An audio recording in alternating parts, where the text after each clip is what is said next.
మంత్రులకు మార్కులేయడానికో ముఖ్యమంత్రి ముక్కుపిండి వసూలు చేయడానికో తెలియదు. మూకుమ్మడిగా హస్తిన రావాల్సిందిగా కాంగ్రెస్ పాలకులకు ఢిల్లీ హైకమాండ్ నుంచి పిలుపొచ్చింది. పనిలో పనిగా పార్టీ ముఖ్యులు రావాల్సిందేనన్న ఆదేశాలతో పీసీసీ చీఫ్ హుటాహుటిన హస్తిన వెళ్లాల్సి వస్తోంది. దీంతో అటు పార్టీ ఇటు ప్రభుత్వ ముఖ్యులు 2 రోజుల పాటు దేశ రాజధానిలో ఉండిపోవాల్సిన పరిస్థితి ఏర్పడింది.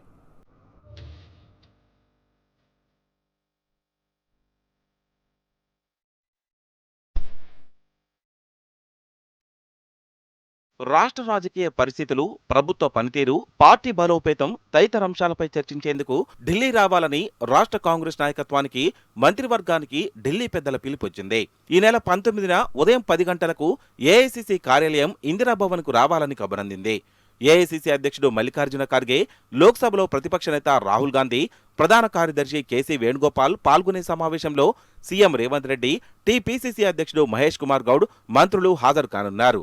ఇతర రాష్ట్రాల పార్టీ నేతలతో సమావేశమవుతున్న నేపథ్యంలో తెలంగాణ నాయకత్వాన్ని ఢిల్లీకి పిలిచారని సమాచారం. రాష్ట్ర పార్టీ వ్యవహారాల ఇన్ఛార్జ్ మీనాక్షి నటరాజన్తో పాటు ఇన్ఛార్జ్ ఏఐసీసీ కార్యదర్శులు, ఏఐసీసీలో కార్యదర్శులుగా ఉన్న రాష్ట్ర నాయకులు సమావేశానికి హాజరవుతారని తెలుస్తోంది.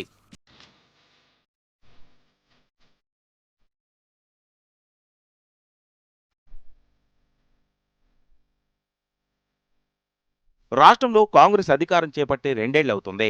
హామీలు, గ్యారంటీలు గుప్పించి ఎన్నికల ప్రచారంలో హోరెత్తించింది. ఏ ఒక్క మాట నిలబెట్టుకోలేదనే అపవాదు ఆ పార్టీకి ఉంది. దీంతో కాంగ్రెస్ ప్రతిష్ట దిగజారిందనే భావన ఆ పార్టీ వర్గాల్లో ఉంది. సాధారణ ఎన్నికల తర్వాత ప్రజల్లో కాంగ్రెస్ పార్టీ మరింత పలుచనైంది. రాష్ట్ర రాజకీయ పరిస్థితులు పూర్తిగా మారిపోయాయి.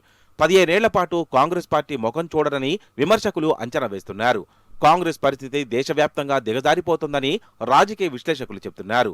చావు తప్పి కన్ను లొట్టపోయినట్లు దక్షిణాదిలో కర్ణాటక, తెలంగాణ, ఉత్తరాదిలో హిమాచల్ ప్రదేశ్లో మాత్రమే ఆ పార్టీ అధికారంలో ఉంది. ఆర్థిక వనరుల పరంగా చూస్తే కర్ణాటకకు కాంగ్రెస్, తెలంగాణ రాష్ట్రాలే దిక్కుగా మారింది. కర్ణాటకలో సమకూర్చాల్సిన వర్గం కిమ్మరడం లేదు. పెద్ద దిక్కుగా మిగిలింది తెలంగాణ. ఇక్కడ కాంగ్రెస్ పతారా పూర్తిగా దిగజారిపోతుంది. ఇదే పరిస్థితి కొనసాగితే ఇక తూర్పు తిరిగి దండం పెట్టడమే అనే విషయం కాంగ్రెస్ హైకమాండ్కు బాగా అర్థమైంది. అధికారంలోకి వచ్చిన తర్వాత 2 ఏళ్లకు పార్టీతో పాటు ప్రభుత్వంలో ఉన్న అందరికీ గంపగుత్తాగా అధిష్టానం నుంచి పిలుపునిచ్చింది.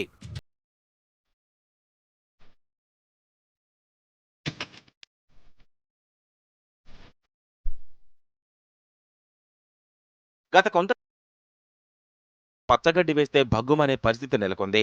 ఒరిజినల్ కాంగ్రెస్ వర్సెస్ ఇతరులు అన్నట్టుగా మారిపోయింది.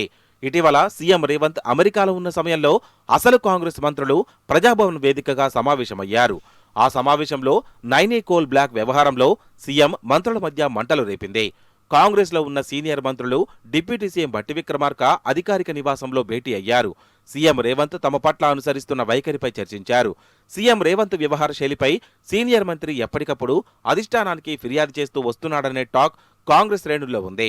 మంత్రివర్గ సభ్యుల ప్రోగ్రెస్ కార్డు అధిష్టానం పెద్దల దగ్గర ఉందని, వాళ్ల పనితీరు మెరుగుపడకపోతే కాంగ్రెస్ కు గడ్డు పరిస్థితి తప్పదనే భావన వాళ్లలో ఉంది.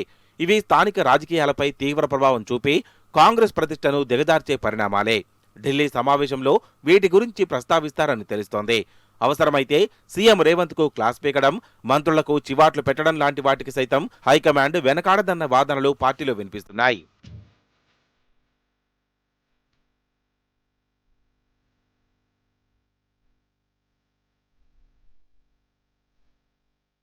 రాష్ట్రంలో కాంగ్రెస్ పార్టీ పనితీరుపై మీనాక్షి నటరాజన్ అధిష్టానానికి నివేదిక ఇచ్చినట్టు తెలుస్తోంది.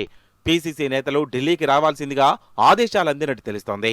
సంస్థాగతంగా పార్టీ ఏ మేరకు బలంగా ఉంది, డిస్ట్రిక్ట్ కాంగ్రెస్ కమిటీల పనితీరు ఎలా ఉంది, పార్టీ కార్యవర్గంలో పని విభజన తదితర అంశాలపై అధిష్టానం సమీక్షించే అవకాశం ఉన్నట్లు చర్చ జరుగుతోంది. దాంట్లో భాగంగా పీసీసీ చీఫ్ మహేష్ కుమార్ గౌడ్ ఇతర నేతలకు పిలుపందినట్టు తెలుస్తోంది. పార్టీలో సమన్వయం కొరవడిన అంశంపై రాష్ట్ర నాయకత్వానికి ఢిల్లీ పెద్దలు క్లాస్ పీకనున్నట్లు సమాచారం. దీంతో పాటు పదవుల పంపిణీ, మంత్రివర్గ విస్తరణ తదితర అంశాలపై హైకమాండ్ దృష్టి సారించే అవకాశం ఉందని తెలుస్తోంది.